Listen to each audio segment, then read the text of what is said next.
नमस्कार, मैं हूं आपके साथ आंचल तिवारी। आप देख रहे हैं चैनल। वक्त हो गया है खबरों की खबर का। कोरोना वायरस की दूसरी लहर भयावह होती जा रही है।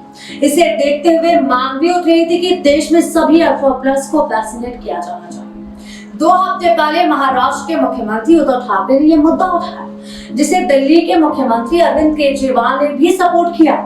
कांग्रेस ने तो इसके लिए बाकायदा अभियान भी चला दिया। सोमवार देर रात शाम केंद्र सरकार ने भी फैसला ले लिया कि 18 वर्ष से अधिक आयु वाले को 1 मई यानी श्रम दिवस से वैक्सीनेट किया जाएगा, क्योंकि कोरोना का जो कहर है वो लगातार बढ़ रहा है और इसका जो असर है वो युवाओं पर काफी हो रहा है। आइए जानते हैं कि सबको वैक्सीन लगाने का फैसला क्या है और इसमें किस तरह की अड़चनें आ सकती है। सरकार के फैसले के मुताबिक किसे और कैसे वैक्सीन मिलेगी, आज हम इस पर विस्तार से चर्चा करेंगे। सरकार पर सभी ओर से दबाव था कि 18+ को वैक्सीनेट करने का फैसला ले, जिसके बाद प्रधानमंत्री नरेंद्र मोदी की अध्यक्षता में उच्च स्तरीय बैठक में 18+ को वैक्सीनेट करने का फैसला किया गया है।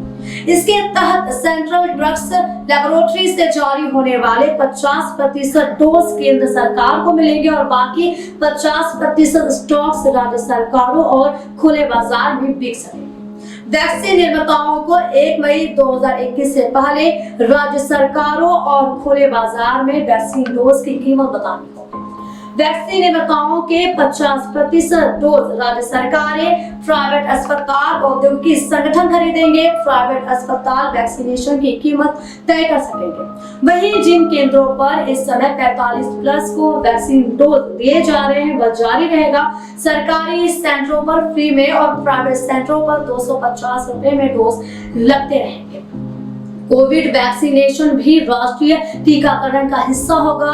कोविन प्लेटफॉर्म पर निर्धारित प्रोटोकॉल को फॉलो किया जाएगा। साइड इफेक्ट्स की रिपोर्टिंग और अन्य नियम जस के तस लागू होंगे। अस्पतालों और राज्य सरकारों को वैक्सीन डोज के स्टॉक और कीमत रियल टाइम में रिपोर्ट करनी होगी। वहीं सरकार ने अमेरिका, जापान, यूके और यूरोपीय संघ के साथ ही WHO की ओर से मंजूरी प्राप्त वैक्सीन को आपात मंजूर देने का फैसला किया है। यह वैक्सीन केंद्र सरकार नहीं खरीदेगा, पर राज्य सरकारें और प्राइवेट अस्पताल खरीद सकेंगे। यानी अगर आपको मॉडर्ना, फाइजर के साथ ही अन्य वैक्सीन लगानी है तो 1 मई के बाद निजी अस्पताल उसकी व्यवस्था आपके लिए कर सकती है।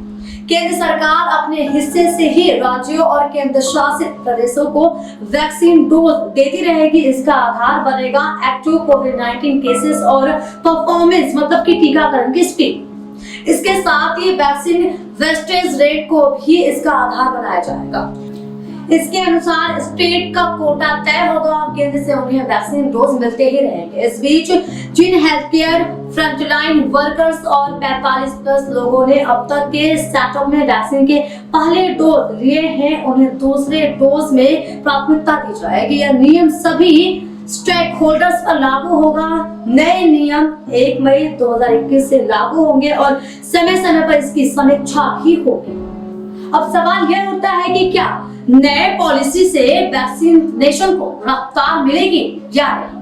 मुश्किल है, क्योंकि पहला सवाल तो यही होगा कि जब राज्यों के पास वैक्सीन की डोज नहीं है तो 1 मई के बाद ऐसा क्या हो जाएगा जो सबको डोज दिए जा सकेंगे। सरकार ने कुछ राज्यों की मांग पर यह फैसला तो ले लिया है, पर सबके लिए वैक्सीन डोज उपलब्ध कराना फिलहाल बहुत ही मुश्किल लग रहा है। इसे इन आंकड़ों से हम समझ सकते हैं कि 19 अप्रैल की सुबह 8 बजे तक 12.38 करोड़ डोज दिए जा चुके हैं। इनमें 10.73 करोड़ पहले डोज है, जबकि 1.64 करोड़ दूसरे डोज है। जनगणना के आंकड़ों के अनुसार हेल्थ केयर फ्रंटलाइन वर्कर्स और देश की पूरी 45% आबादी को वैक्सीनेट करने के लिए अभी करीब 46 करोड़ वैक्सीन डोज चाहिए। अभी वैक्सीन डोज की उपलब्धता की क्या स्थिति है, उस पर भी नजर डालते हैं। 1 अप्रैल के बाद टीकाकरण को रफ्तार तो मिली। 5 अप्रैल को सबसे ज्यादा रिकॉर्ड 45 लाख डोज दिए गए थे, पर उसके बाद औसत 30 लाख डोज ही दिए जा सके। वैक्सीन की कमी की ही वजह से दिन ब दिन यह आंकड़ा अब घटता ही जा रहा है, जबकि बढ़ते केस के हिसाब से नंबर बढ़ने चाहिए थे, ना कि आंकड़े बढ़ने चाहिए थे। कई शहरों में वैक्सीनेशन सेंटर पर लोग जा तो रहे हैं, पर वहां डोज उपलब्ध नहीं है। कुछ सेंटरों पर तो रोशनी की जा रही है। वैक्सीन के डोज की कमी को दूर करने के लिए सरकार ने 12 अप्रैल को रूसी वैक्सीन मतलब कि स्पुतनिक वी को भी मंजूरी दी। साथ ही विदेशों में स्वीकृति वैक्सीन कंपनियों को भी भारत में डोज उपलब्ध कराने की भी अपील की है। इस समय भारत में जितने भी डोज दिए गए हैं उनमें 91% हिस्सेदारी कोविशील्ड की रही है। इसे दुनिया का सबसे बड़ा वैक्सीन निर्माता company serum institute of India ने बनाया था। अब कच्चे माल की कमी की वजह से वह भी प्रोडक्शन नहीं बढ़ा पा रहे हैं। वहीं भारत बायोटेक को भी प्रोडक्शन तेज करने में दिक्कत हो रही है। सरकार ने biomedical research body Hopkin institute से कोवैक्सीन बनाने को कहा है, ताकि कमी को दूर किया जा सके और लोगों को वैक्सीन दी जा सके। लेकिन इस समय महाराष्ट्र में जो कोरोना की स्थिति है वो सबसे भयावह है और यही वजह है कि यहाँ वैक्सीन की मांग और ऑक्सीजन की मांग सबसे ज्यादा हो रही है। बता दें कि मुंबई और महाराष्ट्र के सबसे बड़े कोविड सेंटर जो कि बीकेसी में है, जहां अब भी टीकाकरण पूरी तरह से बंद हो चुका है, क्योंकि अब इस केंद्र पर कोरोना की वैक्सीन उपलब्ध नहीं है। मुंबई के दूर दराज के इलाके से लोग यहाँ पर वैक्सीनेशन के लिए आ रहे हैं, लेकिन आने के बाद उन्हें पता चलता है कि अब यहाँ वैक्सीन उपलब्ध नहीं है। इस वैक्सीनेशन सेंटर के बाहर बाकायदा बोर्ड भी लगाया गया है कि और जिस पर लिखा गया है कि vaccine is out of stock. आपको बता दें कि बीकेसी स्थित कोरोना वैक्सीनेशन सेंटर पर प्रतिदिन 5,500 लोगों का टीकाकरण किया जाता है, लेकिन अब वैक्सीन खत्म होने की वजह से यहाँ कुर्सियां खाली हैं और लोगों को बेरंग अपने घर वापस मायूसी के साथ लौटना पड़ रहा है। वैक्सीन की किल्लत की वजह से वैक्सीनेशन सेंटर बंद होने का यह कोई पहला मामला नहीं है। इसके पहले भी मुंबई समेत महाराष्ट्र के कई टीकाकरण केंद्रों को वैक्सीन की किल्लत की वजह से बंद करना पड़ा था।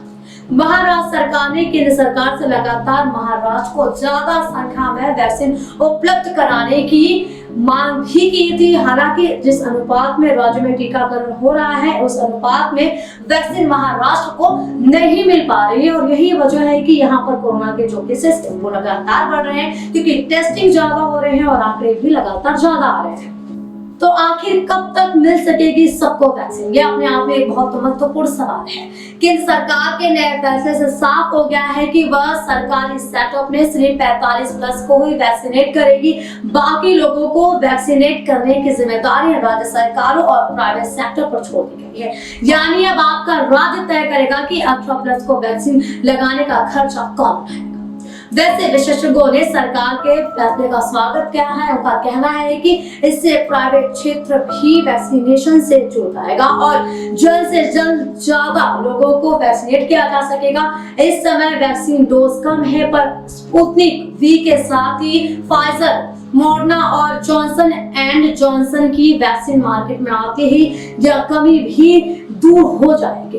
इसके अलावा 6 वैक्सीन के भारत में ट्रायल्स चल रहे हैं। उनके क्लिनिकल ट्रायल्स का फैसला भी कुछ महीनों में आ जाएगा, तो निश्चित तौर पर वैक्सीन डोज की कमी नहीं होगी। और जिस तरह से अभी लगातार वैक्सीन को लेकर राज्यों में किल्लत छाई हुई है वो भी दूर होगा और खासकर जो लोग इस महामारी से सबसे ज्यादा पीड़ित हैं उनको वैक्सीन मिल पाएगी और जल्द ही इस महामारी से लोगों को राहत भी मिलेगी। तो हमारे खास खबरों के लिए बने रहे खबरों की खबर में। तब तक नमस्कार।